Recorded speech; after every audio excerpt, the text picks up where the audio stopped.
నమస్తే రమగారు. నమస్తే జయ. రమగారు, చిన్న పిల్లల దగ్గర నుంచి పెద్దవారి దాకా ప్రతి ఒక్కరికి 4 కళ్ళు అయిపోతున్నాయండి కదా.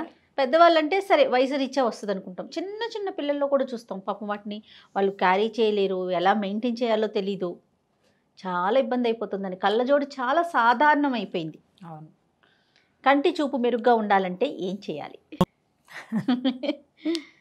చిన్నప్పుడు పంచదారకు చీమలు పట్టినాయి అనుకో, అమ్మో చీమలు పట్టేసినాయండి, పర్వాలే కంటికి మంచిదని. అవును అవును. పటికి బెల్లం ప్రసాద్ దానికి అమ్మో చీమలు పెట్టింది నేను తినంటే కాదు కళ్ళకి మంచిదనేవాళ్ళు. ఎందుకలా అనేవాళ్ళు ఎప్పుడూ అర్థం కాదు నాకు. బహుశా చీమలు ఎంగిల్ చేసిన పదార్థం వల్ల అందులో ఏమైనా రసాయనాలు ఉండేవి మనకు ఉపయోగపడతాయి ఏమిటో మరి. లేకపోతే ఆ పదార్థం మిగిలిపోతుందని అలా చెప్పేవారు. అదైతే తెలీదు, రెండిట్లలో ఒకటి ఖచ్చితంగా ఉంది. అయ్యి ఉండొచ్చు. కంటి ఆరోగ్యము ఇవేంటంటే జీన్స్ రీత్యా కూడా కళ్ళ ప్రాబ్లమ్స్ వస్తాయి చేయ. మా ఇంట్లో మా నాన్నగారికి మయోపియా ఉంది, బాగా ఎర్లీగా చిన్న ఏజ్లో వచ్చింది. అదే మా 3వ అక్కయ్యకి 4వ అక్కయ్యకి వచ్చింది, మిగిలిన గుంపంతటికి రాల.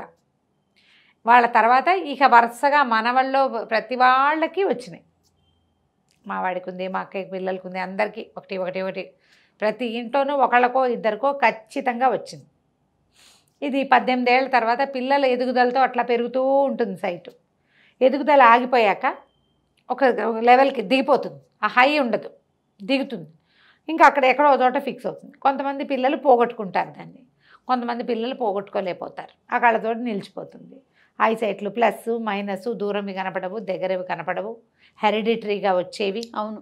పోషక విలువలు లేని ఆహారంతో వచ్చేవి, పోషకాహార లోపంతో వచ్చేవి. ఏం చేస్తాం, అవకాశాలతో మంచి మంచివి బ్రహ్మాండ లెన్స్ కార్ట్, ఆ కార్ట్, ఈ కార్ట్, బోల్డ్ కార్ట్లు ఉన్నాయి. అన్నీ టకటకటక అన్నీ సెలెక్ట్ చేసుకొని ఇప్పుడు నేను కూడా మొదట్లో లేదు, ఇప్పుడు నాకు కూడా వచ్చింది. శతవారం వస్తుంది. నేను జనరల్గా 40కి 45 వచ్చాక వచ్చింది. తర్వాత ఇంకా గ్లాసెస్ పెట్టుకోవాల్సిన అవసరమే వచ్చేసింది. అవును. క్యాజువల్గా ఉంటుంది ఈ ఏజ్కి. ఓకే, కొంతమంది కళ్ళజోడు పెట్టుకోకూడదని భావిస్తారు. ఇప్పుడు లెన్సులు పెట్టుకునే అవకాశం వచ్చిందిగా, దానివల్ల వచ్చే ఇన్ఫెక్షన్స్, దానివల్ల వచ్చే ఇబ్బందులు, ఇది క్యారీ చేయటమే తలనొప్పి. ఇది ఏటా కొంచెం ప్లస్ మైనస్ అవుతూ ఉంటుంది, పెరుగుతూ ఉంటుంది, మళ్ళీ మార్చుకుంటూ ఉండాలి. ఎప్పుడైనా ప్రమాదాలప్పుడు ఇవి పగిలే ప్రమాదాలు ఉన్నాయి. వీటిలలో బోల్డ్ ఖరీదు 18,000, 25,000, 50,000. ఏం చేస్తాము, ఇక పడాల్సిందే. కాకపోతే ఇది వరకు మా చిన్నప్పుడు ఏం చెప్పేవాళ్ళంటే పొన్నగంటి కూర రెగ్యులర్గా తినాలండి వాళ్ళు, కంటి సమస్యలు తీరుతాయని. పొన్నగంటి కూర పప్పులో వేసి ఎక్కువగా పెసరపప్పు, పొన్నగంటి కూర తింటే బాగుంటుంది. ఆకుపచ్చటి కూరలు ఏవైనా సరే, గ్రీన్ వెజిటబుల్స్, వెన్న, తర్వాత పాలు, గుడ్లు ఏవో చెప్పుకుంటాం కదా.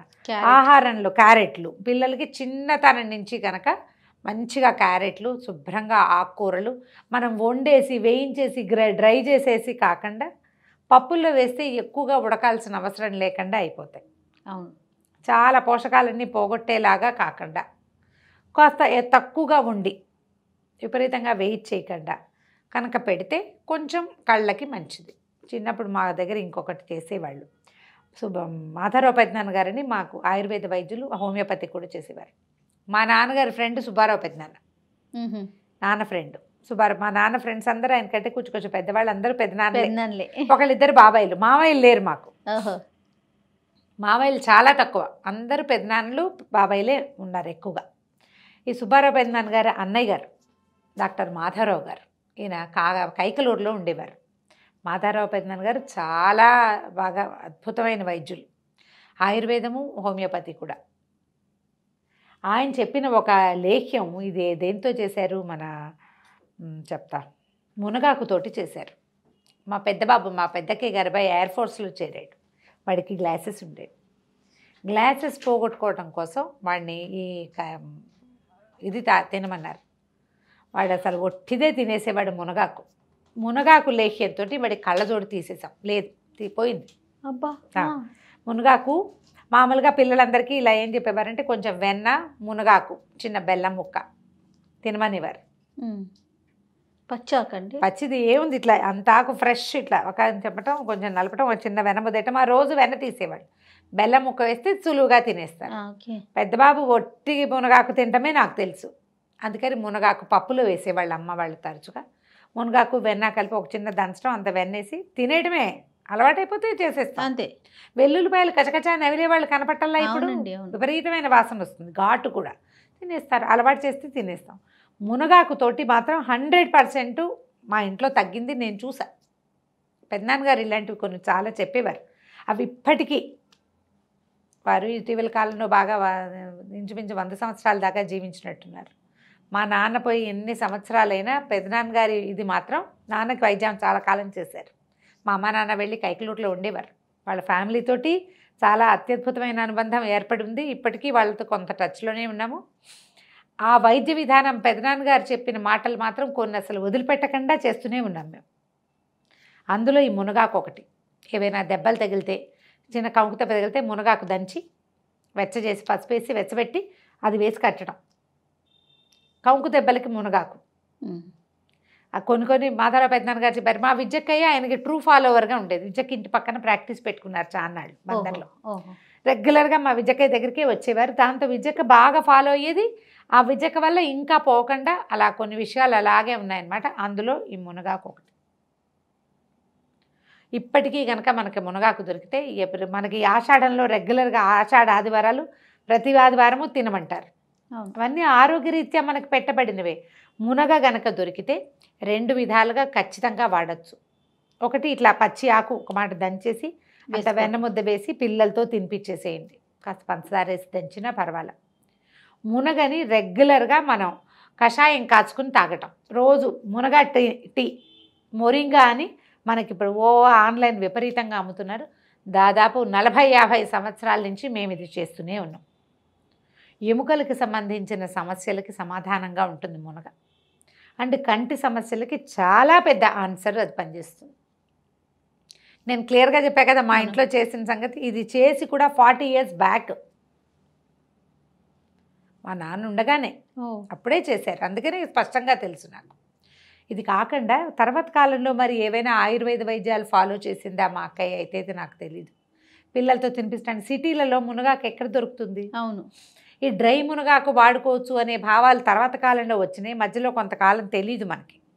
ఊరు వెళ్ళినప్పుడు తెచ్చుకునే వాళ్ళం. ఒక కట్ట తెచ్చి ఫ్రిడ్జ్లో పెడితే ఓ వారం 10 రోజులు పిల్లలకి ఏదో పెట్టేవాళ్ళం. మేము కూడా చేసుకునేవాళ్ళం. ఎప్పుడైనా ఒకసారి రోజువారీ చెట్టు నుంచి తెంపుకునే అవకాశం లేనప్పుడు ఏం చేయొచ్చు అనేది చూస్తే మన బాదం పప్పులతోటి ఒక వైద్యం చేయించింది మా అక్కయ్య. నేను చేసి పెట్టా తనకి.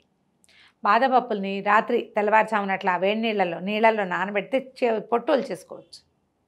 ఈ పొట్టు ఒలిచేసిన బాదం పప్పుల్ని ఎండలో ఎండబెట్టేసి పప్పు ఎండిపోయాక శుభ్రంగా గ్రైండ్ చేసేయటం.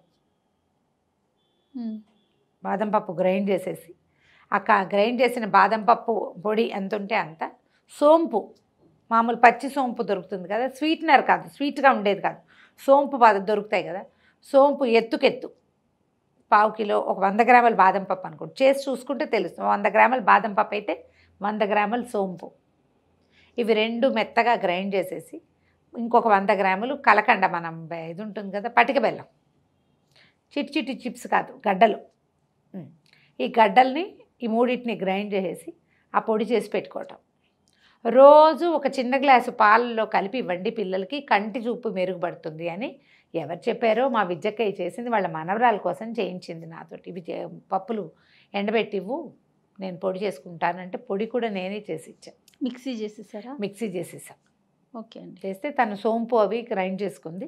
ఇవి కలిపి ఇవి తనకి ఇచ్చేదనమాట. బాగానే తేడా వచ్చిందని చెప్పారు. ఫాలో అప్ చేయలే నేను. తర్వాత ఈ మునగాకు వ్యవహారం అప్పుడు ఇక మాకు అదే పని. ఇప్పుడు ఇన్ని యావగేషన్స్ లేవు కదా చిన్నప్పుడు. ఇప్పుడు రకరకాల వ్యవహారాల్లో పడి నేను ఫాలో అప్ చేయలేదు, కానీ బాగా తేడా వచ్చిందని మాత్రం చెప్పింది. బాగా పనిచేస్తుంది అని. ట్రై చేయొచ్చు. ఇదేంటంటే మా అక్కయ్య ఆవు పాలతో ఇస్తే బాగుంటుంది అని చెప్పింది. ఆవు పాలు కూడా దొరకాలి, మనం ప్రయత్నం చేయాలి కదా. ఆవు పాలు కూడా కళ్ళకి కీళ్ళకి మంచివంటారు.